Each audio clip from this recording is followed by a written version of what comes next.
All around us is the chaos of one of the largest private chateau restorations underway in France today.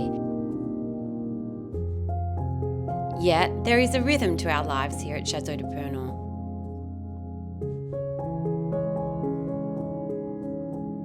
With the seasons shaping our days and our work, each week brings challenges and surprises. But from sunrise until sunset, we are held captive by this magical place, with its breathtaking views and its incredible light and timelessness. This is a week at our home, Château de Purnon.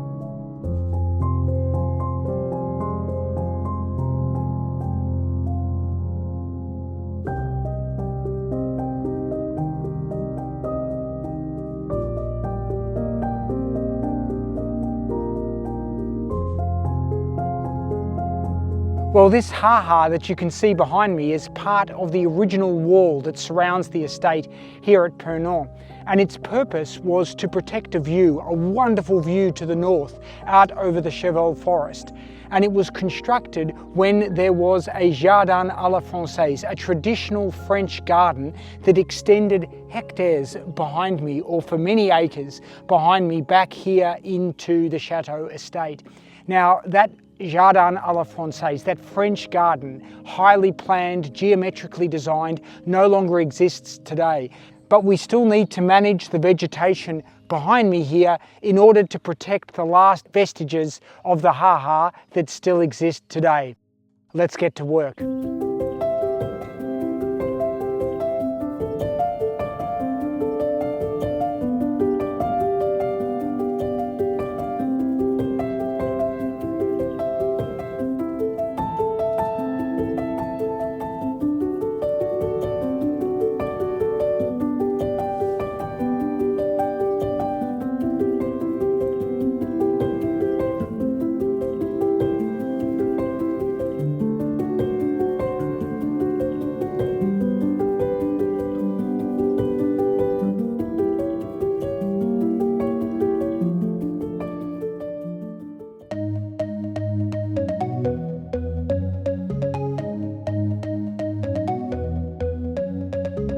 This path leads down to our pool, and last summer we actually covered this entire area with a tarp to try and kill off a horrible strangling weed that meant that we can't grow anything here.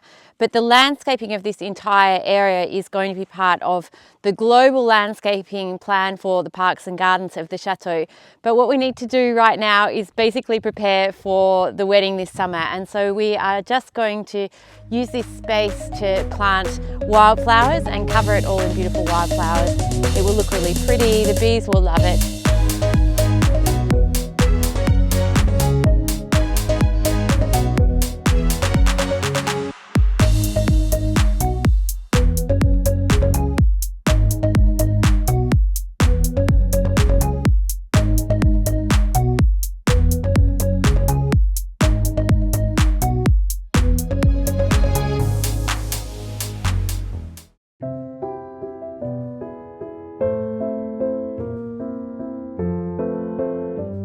So I woke up in the middle of the night the other night and couldn't sleep, and I decided that the table settings for our wedding should have live flowers rather than cut flowers.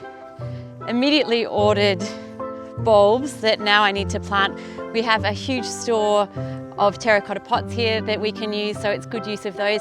And the other thing I like about this is that once the wedding is over, up in the potager we will be able to replant these bulbs to have a flower cutting garden, which I think is really sweet. And then we'll be able to, for the rest of our lives, cut flowers from our wedding from the cutting garden. But now I have 250 bulbs to plant.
It's a production line. So you're making, I'm packing. Yeah. I've been up on the scaffolding. What's happening up there? Did you do the interview with Seb? I did an interview with Seb. They're putting the copper guttering on the north. I reckon by the end of the week they will have all the vollesia, or the sheathing.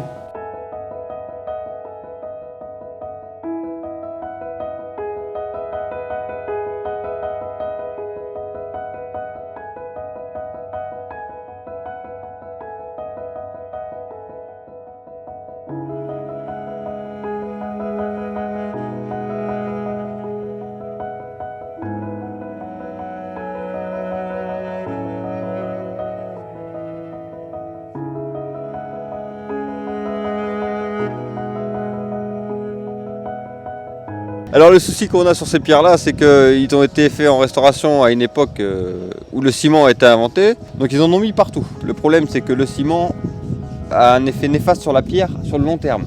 La pierre ne peut plus respirer, ça fait une étanchéité, l'eau ne peut pas ressortir, donc reste stocké sur la pierre et le tuffeau, il vient à se déliter de l'intérieur, on peut gratter et puis là il est vraiment à un état de conservation déplorable. Donc là on va venir procéder au changement de ces pierres-là. Hein. Quand on peut la sonner, là, on a du ciment là. Donc ça, il faut l'enlever pour purger. Ah oui. On vient le purger vraiment complètement. Complètement là, on entend l'état de la pierre. Hein. Donc là, vous voyez, hein, là, elle vient à tomber en lambeaux. Hein. Là, voilà, elle est fatiguée. Hein. Ok. Donc là, on vient à finir. Donc on va être beaucoup dans les termes, les nouvelles vidéos, finir. Hein. Ça va être... voilà, on va réussir à finir le château de Purnon. Donc là, on est sur la dernière tranche de relevé pour ma part, de Purnon. Donc le but cette semaine, c'est de finir le relevé ici. Voilà. Et, finir de relever vraiment les parties qui restent à relever. Faire les plans la semaine prochaine. La semaine prochaine, je ne serai pas là, je vais être au dépôt un petit peu pour remettre au propre. Envoyer en production, comme ça on ne perd pas de temps. Et après, je reviendrai dans les semaines à suivre. Ok, cool. Merci Seb. De rien.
arrived early here at the chateau and we are going to make the most of it and cut the lawns for the first time this year.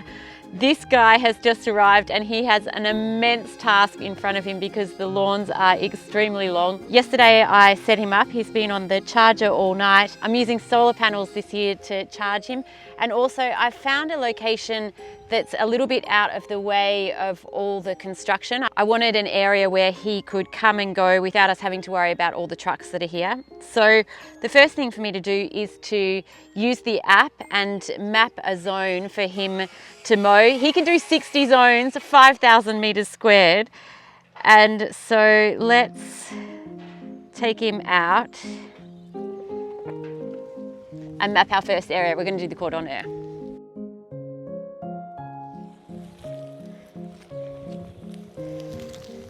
The LUBA 2 does not require any perimeter wires. All I need to do to get him going is to take him for a drive around the zone that we're creating.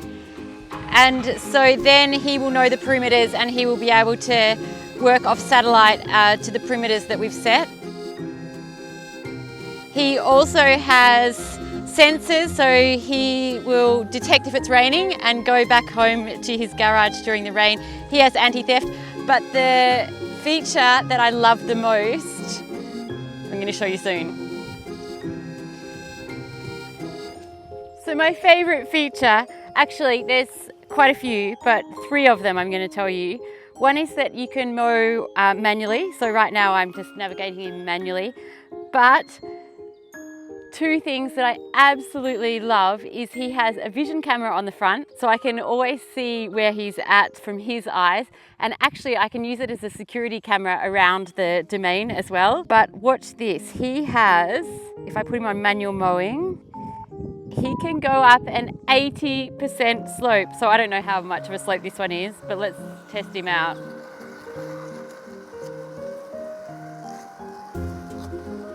Look at that all-wheel drive go. And you can see how steep it is. Unbelievable. But enough mucking around, he's got to get to work and mow the cordon air.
The sun is out, which means also our bees are out, and that is very good news because I always am fearful of them making it through winter, but they had an enormous amount of honey in the top box, so in the super, going into this winter to make sure that they got through. So it looks to me like the hive is healthy and made it through, but I need to go in and have a look. I also put a divider in the bottom box, in the brood box, before winter so that they had less space that they needed to keep warm over winter. So I need to go in and take that out. But I need to also remove any of the remaining honey because it's honey from last year and they need space now to make more honey for this springtime. The robot lawnmower has mowed a path for me. We're going to leave the rest of this area unmowed because it gets beautiful wildflowers and that will give them some early spring food. The honey that's in there, if there's any left, will be last year's honey from the sunflowers, which will be beautiful, but I need to check that it hasn't fermented, and if it hasn't, then it will be lovely honey, otherwise I'll discard it. So I've got a heap of jars if I need them, and we'll see how they are. So in the side windows you can see that there is still a lot of honey in that frame, so at least in the outside frames. There is still a lot of honey. Roof off. This one feels very empty, I have to say. It would have a lot more weight in it if it was... Oh no. Okay. That's not good. That's got brood in it. Which means that the queen has been up here. It's not what we wanted. So my concern is that the queen is up here and I'm gonna have to find her.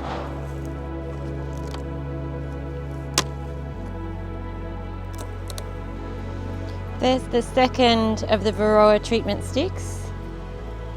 Take that out from them.